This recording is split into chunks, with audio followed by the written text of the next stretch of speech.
What's new in Bizagi version 10.6? Bizagi 10.6 provides extra out-of-the-box functionality, including a new feature to easily connect with SAP. In this video, you'll learn how to use the new SAP Connector. With the new SAP Connector, Bizagi provides the ability to interact with your SAP system and execute business functions without the need for special coding. The connector works with the SAP server by sending requests to it and by monitoring and responding to events that occur on the SAP server. The connector supports SAP's BAPI, Business Application Programming Interface, which include the methods exposed by SAP Business Objects. SAP integration is configured by using powerful graphical mapping features for SAP inputs and outputs, obviating the need for complex programming. The SAP connector also has powerful capabilities for configuring error handling, enabling the smooth progression of business processes. The SAP connector authenticates directly with an authorized SAP user instead of security responsibilities being delegated to your web service setup.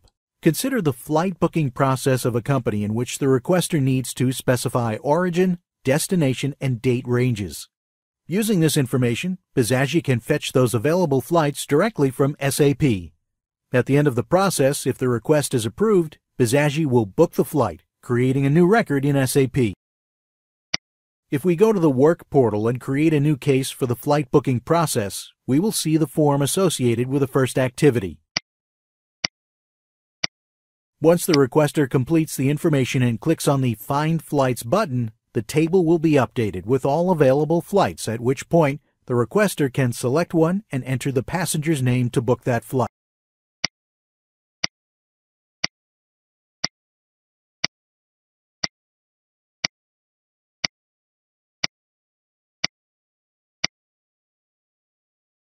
How do we configure the connector? To configure the new SAP connector, it's necessary to complete the following 3 simple steps. 1. Download and install the SAP.NET assemblies. The SAP.NET assemblies can be requested from valid SAP credentials are required to authorize access.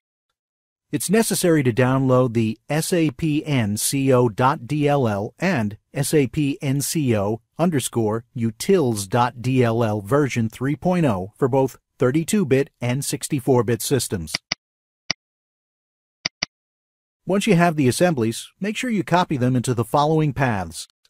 The 64-bit DLLs must be copied into C:\program files /Bizagi /Bizagi Studio /Studio.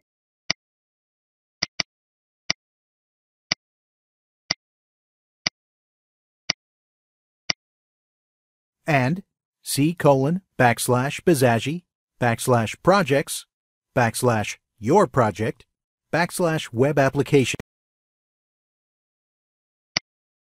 Finally, C:\Bizagi /projects /your project /scheduler. The 32 DLL must be copied into C:\program files /Bizagi /Bizagi Studio /Bizagi Studio.forms modeler. It's important to remember that if you decide to upgrade your Bizagi project, you must back up the assemblies. 2. Configure the connection to SAP in Bizagi Studio. In this step, you define the connection details, making sure you use an authorized user who has access to your SAP BAPIs or RFC functions. To do this, go to the Modules view and locate the External Systems module. In the panel to its right, locate SAP under the Connectors item. Include a new SAP Connector configuration by right-clicking SAP and selecting New Configuration. Enter the details of your SAP system. Here you must complete the following information. App Server Host, the IP address or name of the server hosting your SAP system. Client, the number of the client accessing the SAP system. Idle timeout, the timeout in seconds for idle connections. By default, you may assign a value of 600. Language, the 2-letter ISO code that represents the language setting, as entered when accessing SAP via a SAP logon. Peak connections limit. The maximum number of connections you'll allow through the SAP connector. By default, you may assign a value of 10 connections. Pool size. The number of connections that will be handled for reuse. By default, you may assign a value of 5. System number. The number of your SAP system. User.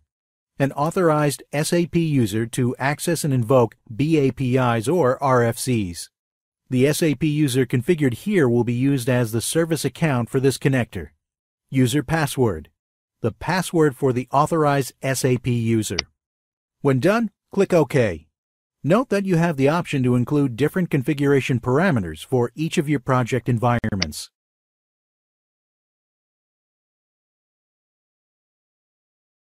Three, configure the call to your SAP functions. You may integrate SAP directly from a button click in your user interfaces or set this integration as an asynchronous task, handling timeouts or a given number of automatic retries in step number 4. Business rules, activity actions. First, we'll invoke SAP when a button is clicked. To do this, we create an action that uses the Execute SAP option.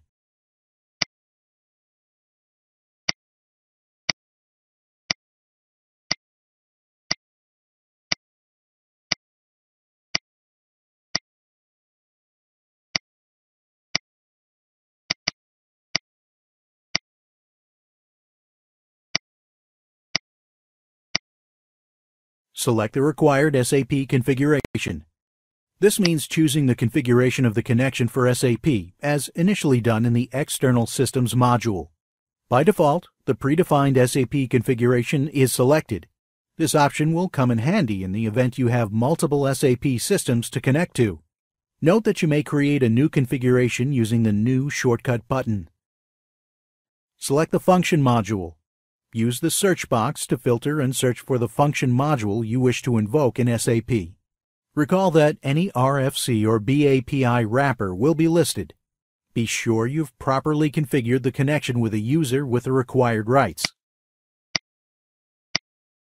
Map the import parameters.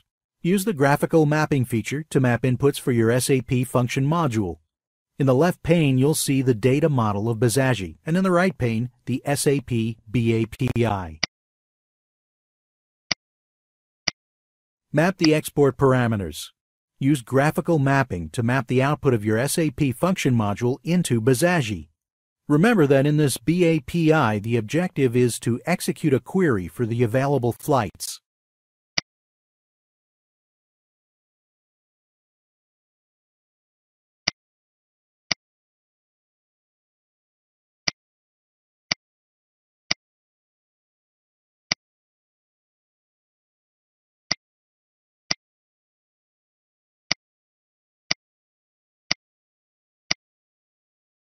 Now we'll invoke another BAPI to create a record in SAP for the booked flight. We'll use an asynchronous task which performs this integration. Remember to include the properties for the asynchronous task in step number 1, Model Process, Edit Process.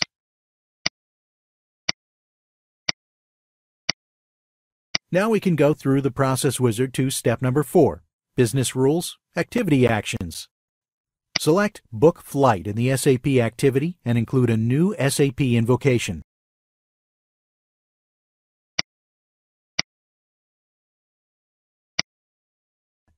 From here, the steps that we have to follow are the same as described previously.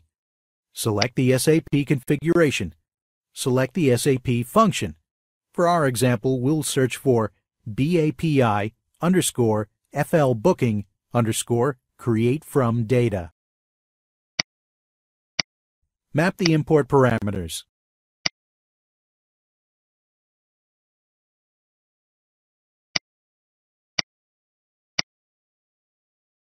Map the export parameters. Configuring error handling when integrating Bizagi with SAP is performed as the last step when setting a BAPI invocation through the SAP connector. By default, Bizagi uses a throw exception action which will throw back the exception if it encounters either a system exception or a BAPI exception. For each of the BAPI exceptions defined in that particular function module in SAP, you may possibly invoke a different action and set a different treatment to handle the error in your process. Throw exception. This is the default setting, which will not allow the process workflow to complete this task until the operation is successful. You may choose to customize the message shown for each BAPI exception set to throw. Take a different workflow path. This customizable setting gives your process the flexibility of taking different paths according to the type of exception. For this setting, you'll need to have previously defined different paths in your modeled process by attaching events to that task. In this example, we include 2 error events attached to the activity's boundary. You can see the different flows that the process can take based on the error that is generated. And that's it! At this point, we've integrated Bizagi with SAP through the SAP Connector without the need for any programming. You can learn more about the SAP Connector in our Help section.